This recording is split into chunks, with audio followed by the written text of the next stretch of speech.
When you start looking at your business in black and white and just numbers, everything changes because numbers don't lie. And no, you're no longer flying blind. Now you're almost predicting the future.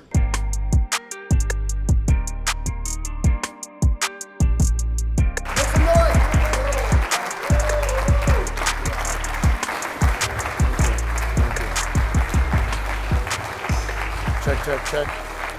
You know, Dallas and Fort Worth are very similar. Every single subdivision, you know, it's by like subdivision. We go based off data. Like we gather data. We'll gather like cash transactions over the past 90 days. We'll gather, you know, we go into like average medium households, demographics of, you know, like the kind of people, like, you know, how much money they're making in, you know, income-wise, how much money they're making there, et cetera. Average days on the market in that area, that tells us a lot. So I'll give you a small nugget here. Anything from 0 to 60 days, that's a very hot market, okay? And anything between like 60 to 90 days, it's kind of a mild market. And anything past 90 days is considered a cold market. So again, we go deep into gathering all this data before we ever launch. And then most importantly, we set up an infrastructure. Okay, we set up boots on the ground. We partner up with the right title company and set up an infrastructure, try to gather MLS from somebody working there. And that's how we do that. By the way, Tino, come up here, by the way. This is Tino. This is my right-hand man, Tino Hernandez, guys. The way I work is I have a deal machine. So every house that I have on my lead list is in trouble. Someone looked at it and was like, man, grass is tall, house is falling apart. Every single house has something wrong with it. So I know that even if I don't get somebody on the line, I should still continue to work on this lead. How do you guys do that? So obviously you go through the normal conventional avenues of approach, which is, you know, calling, follow up. But there's certain questions that you can ask to that seller to make sure that everything's on the up and up and it's not some gray area stuff. So usually when I call them, I'm gonna ask questions like, can you verify the address? Can you verify the names on title, right? Those are the questions. If they're gonna let the farts out of the blanket at that moment in time and tell you whether or not it is in fact their property or it's their uncles or living at their grandma's house. And that's how you'll be able to tell, because they're gonna be able to tell you factual, real information that corresponds with what you got on your data. So do that. Don't say, hey, I'm calling about the property on blah, blah, blah. If you have that kind of reservation towards that, I would definitely ask those questions up front, because they're gonna let you know at that moment if they are in fact the decision maker of that property. And by the way, I wanna also mention that I would say about 37% of our deals come from follow-ups. That's why we have more junior acquisition managers than we have acquisition managers. Junior acquisition managers are doing the busy work. They're making 85 calls per day, okay? And they're supposed to bring back it's called a leads to interest ratio of 10%.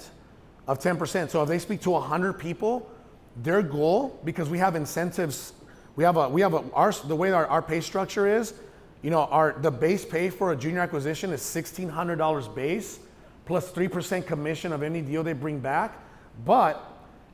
So they get bonuses, so they can make up to $2,000 a month if they get a $200 leads to interest rate, contacts to interest ratio. Okay, they get $200 as a bonus, as a spiff, if it's 10% or more. And then it's like if they meet their contract minimum, which is 5 deals a month, they get another $100. Yeah, they get their 3% commission off of that, but they get $100. And then there's one more for another $100. Which one is that? Oh, the calls. That is the calls. Making the call volume, 85 calls per day. So you see how you have to incentivize your people to actually make them better, to reach for that, you know, to reach for more. You know, and go ahead. But not only that, it also incentivizes your acquisitions managers, your top tier closers, right, to stay on their P's and Q's when it comes to their leads and their own follow-up. Because that commission, that 3% commission that the junior acquisition would make, comes directly from the 8, 9, or 10% that your acquisition manager would make. So it kind of puts a fire under his ass that, hey, call back, set reminders, follow the instructions that you've been taught on your standard operating procedures to kind of go through that follow-up procedure that you're supposed to be doing. So that keeps it so that you're constantly hitting these leads. Like you said, 37% comes from follow-up. We get so many, how many deals would you say a month just come from follow-up from alley-oops from junior acquisitions? I would say 15 to 20. Easy, and that's extra revenue that would go untouched if you didn't have another underling to kind of toss them back up. Yeah. Do you understand the importance of those junior acquisitions? They're like piranhas, right? Not to call them bottom feeders, right? But they're down there like if one of our acts misses something, it falls between the cracks. That jack's gonna catch it, and now the commission of that acquisition manager, whether it's 8, 9, or 10%. By the way, that's based on the revenue they bring into the. We have certain thresholds, right? Based on the gross revenue they bring to the company. Now that jack is gonna take 3% from that deal from that acquisition manager. So if that person could have made 8, 9, or 10%, now he's gonna make 3% less because he slipped. You get it, right? Okay, beautiful. First 4 seconds gets you the next 30 seconds. It's all in the personality. I mean, this is just like anything. If you're a guy like talking to a girl, if you're a girl, it's like talking to a guy or someone who's doing your nails, right? It's all personality. So you gotta be able to think quick, build that rapport, because it's a lot harder to build rapport over the phone than it is in person, right? I can smile, I can do the body language, I can mimic what you're doing. Mirror. But when I'm on the phone, you just have that tonality, that expression, that vibrant posture that you can't really convey other than verbally. So you have to build common ground, build rapport within the first 4, 10 seconds, which will buy you the next 30 seconds. Then you start digging deeper. All these people Sound confident, right? I don't get on the phone, I'm like, are you interested in selling your home? No, I'm like, hey, Mr. Johnson, this is Tino. I just wanted to reach back and, I'm excited because this is what's really selling. They can sell their house to anyone in the country. There's hundreds of people calling them daily about their house, sending them text messages, mailing them things. It's why are they gonna sell their home to you? What are you gonna do that's different? Are you from New York? Hey man, my cousin's from New York. Actually, when I was in the Army, we stayed to Buffalo, blah, blah, blah. You just start talking, building that common ground. Rapport is everything. If you do 80% rapport and fact finding, asking them specific questions about their property. It's called gathering intelligence. Once you gather that intelligence, they're gonna show you how to close them over the phone, right? It's 80% building relationships, fact finding, intelligence building, and then once you get to the numbers, that's easy. That's the easy part, right? I can change the numbers, but I can't change myself. So I can work with you on the numbers. If we build up everything correctly, I can justify every breakdown of why I'm not gonna give you that much, Mr. Johnson.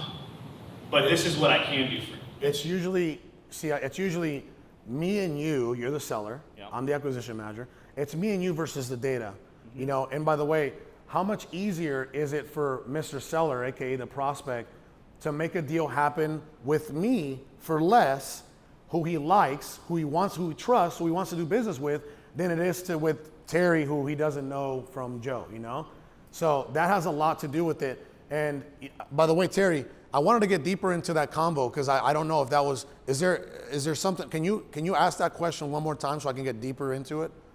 Yeah, so basically the question I'm asking is, How do you separate yourself from the competitors? yeah, basically, how do you separate yourself? How do you close deals on the phone? How do you keep that going? Tips and alerts, you got it well.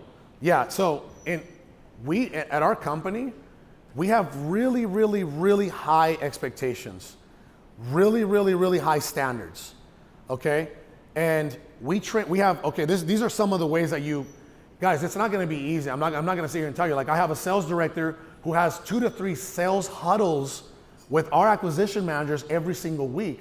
I'm not gonna sit here and tell you that it's gonna be easy, but generally, the team with the best players wins the game, okay? And that goes for business too.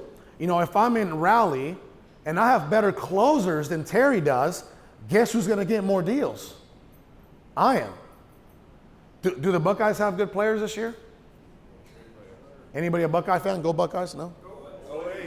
Oh, here we go. Oh, God, here we go. Any Michigan fans in here? Any Michigan fans? Where's the Michigan fans at? Okay. You guys need to have a drink together. So anyway, Terry, the team with the best players wins the game. You need, I'll tell you what, I don't give a crap who you have in your organization. Your acquisition managers are the hunters. They bring the meat to the table.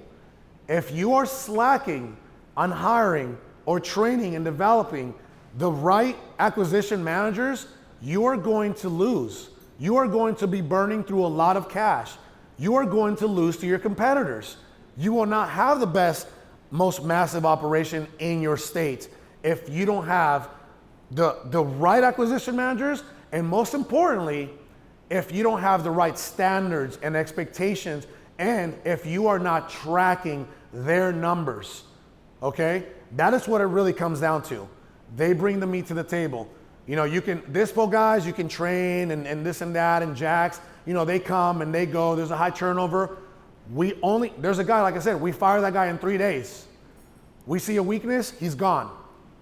He's on the phone too much, not talking business, he's gone. He's there for the what do we call it? He's there for the clout, he's gone. We don't have time for that shit. We don't have time for that shit. We spend way too much money on marketing every single month. Our marketing cost is anywhere from 90 to 110,000 every single month. So we gotta have the right acquisition managers. You know, we sent out 110,000 pieces of mail. Or is it earlier this month or last month? Earlier this month. Earlier this month, 110,000 pieces of mail. That comes directly to the acquisition managers. There's no filters. We got to have the right acquisition managers. Just like he said, to piggyback on that with KPIs, right? And he said set expectations. You can fix a not knowing problem, but you can't fix a not doing problem, right? A not knowing problem is, hey, I want you to close deals, but you don't really know exactly what is expected of you. Exactly to the T. Like every 2 hours you should be A lot of people having are this many winging it. calls. Yeah, they're winging it. Yep. But if it's once I show you and you still don't do it, then it's just a not doing problem, right? You don't give a fuck. So then at that point, then you're out, okay? But like you said, you want your top guys receiving these leads. These are people that you spent a lot of money on and entrusted with your business for them to actually care about your business as much as you do. So when those calls come in, they have to be ready to go ahead and go for that kill. It's all in the people. That's it. And the expectations, people, and with the KPI trackings, you can track what your guys are doing, your employees, just like how you track where your marketing dollars are going to find out what kind of return on investment. The same thing you want to do with productivity. Because you could be spending all this money, but if you have little Joe Schmo and 5-car Freddy here, you know, 5-deal Freddy who's not really going to be ready to go for the kill every single time, then you're just throwing money out the window. You will not last in our company if you're just a regular mediocre guy. You just won't. And I think that's the problem, right? A lot of people in our industry, whether you're a fix and flipper or whether you're a real estate agent, you know, I don't know what kind of teams you guys have, but you're kind of just winging it. You're flying blind. You're not tracking a lot of your stuff. Some of you may not even be doing QuickBooks the right way. You know, we have accountants here, by the way. You definitely need to talk to. I'll be talking to them because our accountant, that's my man right there. Yeah. So our accountant, you know, even though we love him and we help him actually get deals, like we help him get deals for himself. The guy shows up at it's almost October 15th. Oh, Carlos, yeah, you owe, you know, 225K. Oh, Sal, you owe 240K. Like, wait, dude, hold on. Like, where were you at the last fucking, you know, every single month so I can work my way to paying that bill? You know what I mean? So that is the thing, guys. We have high expectations and high standards for anybody that we work with, anybody that's within touch, within grab. That's honestly one of the most factors, one of the biggest factors in our organization is we have really high standards and we track everything. I know how many calls my acquisition made. I know how many leads, you know, how many interested leads he busted out. I know how many contracts he had for that day. We incentivize them too. We have spiffs. Hey, you get 3 deals this week that are assignable, 15,000 or more. You're getting a $200 gift card. You know, hey, you at the end of the month, oh, you got this many deals. Well, you get this trophy and you get this spiff. You know, because we have 2 different kind of trophies. We have the gross revenue trophy and the amount of contracts, agreements acquired trophy, you know? So we have, like, we really encourage our guys in every single aspect because we have high expectations. Does that help you with your question? Yeah. Well, also, maybe some rebuttals to objections. Rebuttals to objections? Yeah, like maybe just kind of rolling through some role play. My lawyer needs to see the contract. Sounds great. Keith, why don't we put him on the phone so I can actually clearly explain every single aspect of the agreement. I mean, our lawyers put this together. You know, if your lawyer wants, I can get my lawyer and I can be on the phone and you can be on the phone and your lawyer can be on the phone. That way we can kind of move forward in the right direction. I want you to feel 100% safe and comfortable about what it is that you're doing. I mean, that's an easy one. That's an easy one. And if you don't have a lawyer on retainer or anything like that, Can we like, this is PG-13, can we? I'm joking. Yeah, and let me say this, you know, back to what I was saying about a lot of business owners, unfortunately, and I know this sounds, you know, almost insulting, but a lot of business owners were flying blind. We flew blind for 2 years also. But see, the thing is, you're already spending the money, you're already taking the risk, you might as well track it. We're just too lazy to track it. And that is what's gonna separate you from 90-something% of other people in your industry, is you tracking your KPIs, because now you can take a look at a mail marketing campaign and say, oh, look, we invested $18,000, it brought back $188. That's a 10x return. Hey, we need to send more mail right now. When you start looking at your business in black and white and just numbers, everything changes because numbers don't lie. And no, you're no longer flying blind. Now you're almost predicting the future, right? Because you're like, oh my God, I spent $10,000 on pay-per-click and it got me 80K back. Okay, that's an 8x return. See, you already foresee what you need to do in the future. And same thing with your employees and your team members. Wow, look at this. It's no longer like, oh, but I really like Susie. She's such a great girl. No, it's like, Susie ain't doing her job. You need to get her out. What was that? Yeah. Rich, yeah, he made like 3 calls in 3 days and he had. Yeah. I mean, the numbers don't lie, right? That's all trackability, and it's all, once you set those standards and those expectations, those numbers don't lie. Men lie, women lie, numbers don't lie. Black and white. So you can say, hey, look, there's a reason why your productivity is shit, because you look at this, you haven't been doing this. Now, why haven't you been doing this? You see what I'm saying? Then you can have those conversations. And then once you have those conversations, you can have it 1 time, maybe 2 times, dog died, a girlfriend broke up with me or whatever. Then the 3rd time, it's just like, hey, 3 strikes. We've had to fire friends, family, because guys, it's like, do you really want it or do you not? Because if you don't really want it, that's fine. Then, you know, hire your friends and family and make it a party. And, you know, everybody's making a little bit of money and everybody's having fun and people love you, you know. No, I'm sorry, that doesn't go down in our organization. We know who you are. Don't get me wrong, we may love you and we may love you outside of here, even if you don't work in. I tell the guys all the time. But I know who you are as far as like your work ethic, based off these numbers that I'm getting every single week that we're discussing every single week on our Monday morning meetings. And I put you on blast too. Hey man, hey, Alex, amazing. You are at, 1,285 calls. Oh my God, you're killing it. And then, I'll look at somebody like, hey, Freddie, why do you only have 400 calls? What's going on? You see that? And most of these people, they don't last more than 60 days in our organization. You got to churn quick. Be slow to hire, be quick to fire. You have to, because this guy he's costing you opportunities. He's burning through your marketing dollars, and you got to get rid of him. You got to get rid of him. Next question. So, 2-part question. Sir. For people out here, solopreneurs, 2 parts. If somebody had $1,000 today to spend on marketing, somebody had $5,000 today to spend on marketing, what would be the 2 streams that you would go now? I would say cold calling for sure, right? But it depends on the market. It depends on the market. You got to ask me which market, because it depends on the market. Like we had our man Larry in SD hire 3 cold callers. Well, we know that in SD or anywhere in California, 3 cold callers is not going to do it. So I would say you got $5,000, you'll get 1 deal based off pay-per-click, right? I can't even guarantee that with direct mail. But if you're gonna spend your money, their $5,000 on cold calling, and you're gonna hire 3 cold callers, you're not gonna get a deal in California. Now, 3 cold callers in Columbus, you'll get a deal. 3 cold callers in Nashville, you'll get a deal. You see, so it kind of just varies. It depends where, like what market they're in. Make sense? So the question I've got is, you guys had a slide up there earlier, you said 3 to 6 months for cold calling.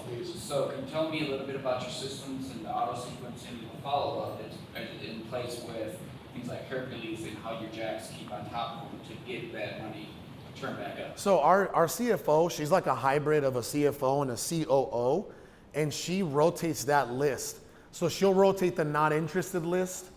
All right, like, hey guys, all right, they're literally scheduled out, right? Have you seen her do that? Right, and then we also have drip campaigns as well that will reach In Podio, that sends them an email, that sends them a text, you know, that so it follows up with them. It's almost like another employee in your organization that is following up, right? But the way that we do, what we do it is we rotate lists. So, okay, guys, today we're hitting the not interested list. Hey guys, today we're hitting the discovery list. You know, and it's so on and so on and so on. Every single day, our jacks are hitting a different list. Or actually individually, they're hitting a different list. So that way all lists are being hit at the same time. I've never had a mentor. I wish I did. I think that we would have saved a lot of money and a lot of time, you know? But that just, I mean, me and Sal, our heads were just stuck, you know, yeah, we were just head down and go. You know, so we've never had a mentor. I do look up to a man named Sean Terry. He's not my mentor. I don't even talk to him on a weekly basis, but you know, I really respect what he's done. He was somebody that I really looked up to. You know, I went to Flip to Freedom when I still had a job.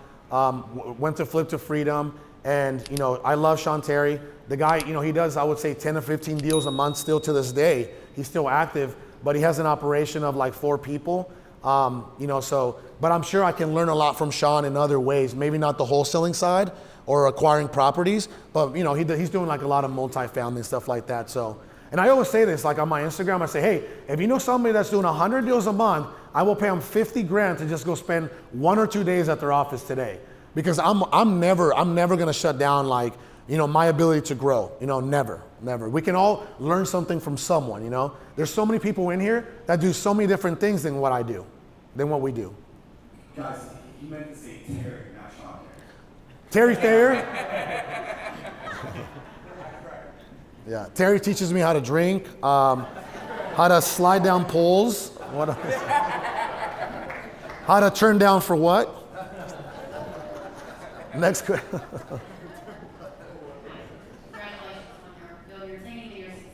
Thank you so much. So my question is, for somebody just starting out, who would be the most important positions that you would hire out first? Acquisition manager. That'd be your first person you hire. And what qualities do you look for in those people? I'll let you say that. So for that, you want to look for guys or women. Women Kind are of guys very like him. I guess Somebody like this guy.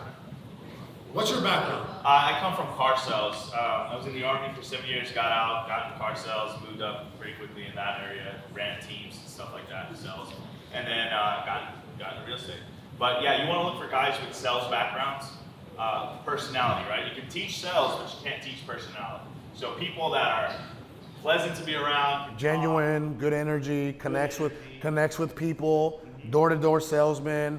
I just recently hired a guy in one of those booths, those Sunglass Hut booths. Sunglass Hut. What is it called? The little, what are those? A kiosk. A kiosk, yeah. I just hired a kiosk guy right on the spot. I met him on Sunday, hired him on Monday, you know, because the guy sold me. I was just walking by to Nordstrom. He's like, hey man, hey, I got some shades that will look amazing on you. I was like, what? You know, I'm like, look man, I got like 30 pairs of shades already. What's going on? No, I want you to try these new Versaces. Come here. And then the guy sold me that pair in 2 different colors. So he got me. And I didn't mind. You know, it was like $300 a pop, but I was like, hey man, how would you be interested in like joining our team? Right? You gotta be out there scouting. Like, what is more important than besides your family? What is more important than your business? Your business, our businesses feed our families. So you got to be out there hunting. But like he was saying, door to door. We do it as well. Door to door, solar, Kirby guys. There's a Kirby guy in here, my man. Kirby guys are usually Wait, he just was beasts. on Kirby? He was doing Kirby. That's a tough Beautiful. gig. Oh, I yeah. just turned my shit on. That's a tough gig. Doing Kirby, I mean, you're gonna hear 1,000 no's before you hear a yes, right? You gotta push yourself in that door. So what I would do is be an undercover person who goes to a car dealership and just say, hey, I want to look around. I just want to kick tires. Just tell them, hey, I'm not buying anything. I just want to look around. And if the salesperson gives you an attitude, that's probably not somebody you want to hire. If the salesperson's like, hey, I just want to give you, as much information as possible so you can make an informed, educated decision. Come on, let's go look at some cars.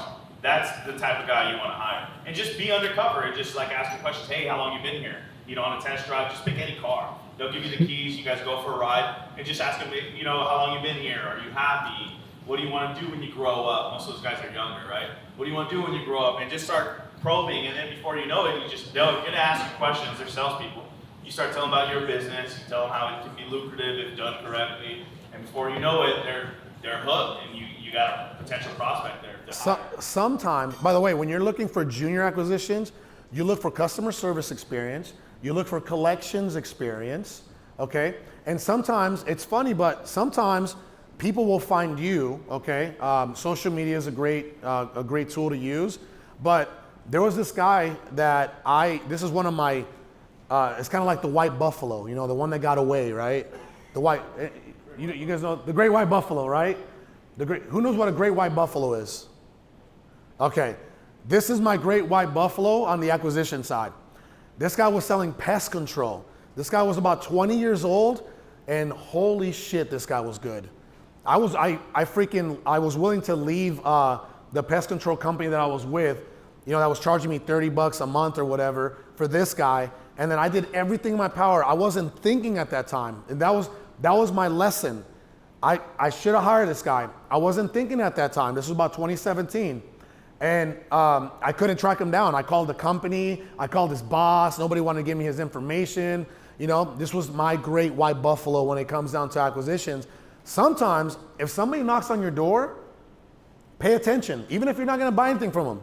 Let's see what they got. Let's see what they're working with. Whether he's selling you a freaking vacuum cleaner, pest control, pool guy, whatever he's selling you door to door. Just pay attention because you may want him in your organization.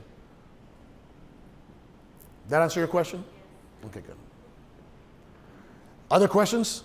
Organization. So we saw the video of everybody being hyped up. Hey, wet like on. That's awesome. How'd you collectively create that culture inside your organization? I'll let you do it first. So to do that, right, you have to be in there.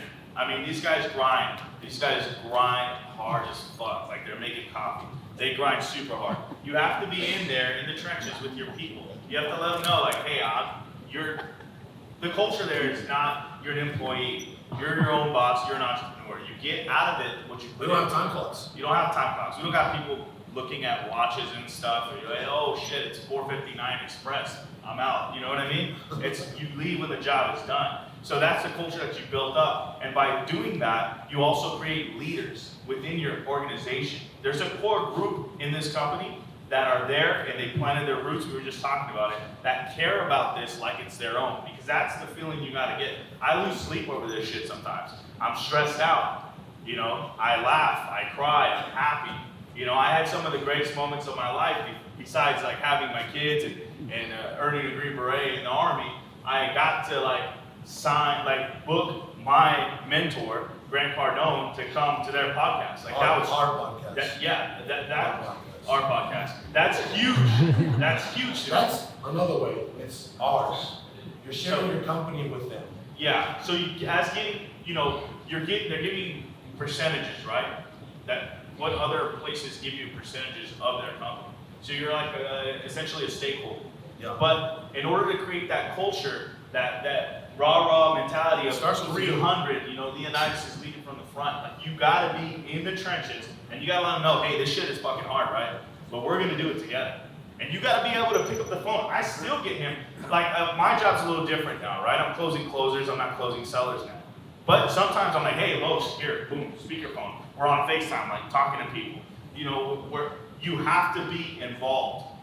Just because you're now. And every single day, don't I ask you, is there anything I can help you with? Is there anything I can help you with? Every single day, and I'm like, damn, am I not doing a good job? But it's not that. He genuinely wants to help out. You have to be 100% involved and build and bring that culture and that mentality of, hey, we're all here, we're all towing the line together, and we're all going to fucking war. We're here to win. That's how you build it. It starts with you. It's your culture and your company is always going to be a reflection of the leadership. So you have to be the one, you have to lead from the front, not from the back, cracking the whip. You know what I mean? You got to lead from the front. You got to set the expectation. You got to have high expectations. You got to make them believe in themselves too. You got to push them up, pull them up, whatever you got to do.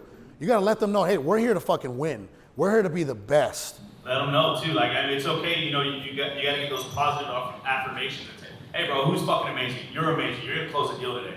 You're gonna close a deal before lunch, right? Right.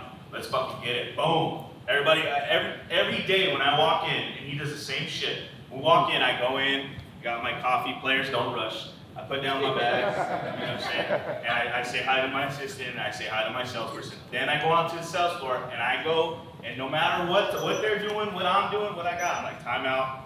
We got to go say hi to everyone. We go handshake everyone in the office because that's they're our family, right? Yeah. You spend a lot of time, more time with these people than you do your actual immediate family. Absolutely. So you have to have that kind of connection, that bond. If I'm telling you right now, if I forget to say hi to somebody later on during the day, they're like, "Yo, man, what's up, man? You just come tap me up, sir." Yeah. Like, Yeah. I'm like, "Oh shit, my bad. I was taking a piss." I'll tell you what, our highest producer there, he's 21 years old. His name is Alex Ariza, and we call him 21 Savage because the guy has, in June, he got 21 deals. 21 deals by himself. That's more than like a lot of companies out there. You know, we got Jody who'll get like 9 to 10. You know, we got Randy who'll pump out anywhere from 6 to 10. Like, we got guys that like really want it. You know, they really want it. And we love writing those checks. Like, that makes me happier than I don't even see, like, I pay myself 10 grand from real estate every single month. 10,000. You know, at first we started paying ourselves 5 grand. Now we pay ourselves a whole 10 grand, you know? So it's like, there's people there that make more money than I do in our organization. And like I said, man, it just starts with you. It's the energy you bring to the table. It's the vibe. It's the culture. You know, it's the spiffs. It's everything. It's the gonging, you know, everything. Like, whatever we got bells now. Like, whenever someone, you know, we got bells and gonging now, you know. Soon we're going to have smoke come out through, like, yeah, I mean, no, we really are. Yeah, we really are. It starts with you. There's a guy, like I said, this guy, the 21-year-old, watch, you're going to shake my hand the way Alex shakes hands. This is Alex Ariza for you, this 21-year-old, right? Like, hey, what's up, bro? What's up, Alex? First of all, if you have something in your hands, you got to drop it because it's aerodynamics. And you got to make fun. And he comes like that. That's how he shakes. I'm like, oh my God. Yeah. Right? Your soul. Yeah. Yeah. That's the 21-year-old, and this guy's half my size. And that's the way he shakes my hand every single day. Why do you think the guy pumps out the most deals out of that company? Look, you know? At the end of the day, everyone has baggage. Everyone's had problems, right? I just went through a divorce not too long ago. But you leave that shit at the door. And that's the culture you want to bring, right? We're all friends. We're all family. We can talk personal about what's going on between each other in our lives. But as soon as you step through that glass door, you put the bags down. And you get to fucking all the work. time. Because at the end of the day, you can spend 8, 9, 10 hours or 7 hours, whatever you got going on that day, on the phones, cracking, smiling, and dialing, but you're not really in it. When you leave that day, your shit's still gonna be there. So you gotta let them know, like, hey, it's gonna be all right. But money isn't everything, right? But it does help your life a lot easier. A lot of problems. Right. Solves a lot of problems. So if you're gonna be there, then fucking be there. And that's the kind of the mentality you have to instill in your people. That no matter what happens, that shit's gonna be there. But while you're here, make it the best you can possibly make it. Because that will in turn help that situation. And your people have to feel valued. I have 1 to 2 hour sessions with them on Saturdays because I work half a day. We all work half a day on Saturday, and we'll have like 1 or 2 hours. We'll do like a small sales training or something, and then we'll sit down and we'll talk about entrepreneurship, and you know, we talk about everything that has to do with business. Do we talk about side chat and girls and clubs and football at the office? No, that never happens. No, I better not ever. I mean, we're not running a boot camp, but we're there to win.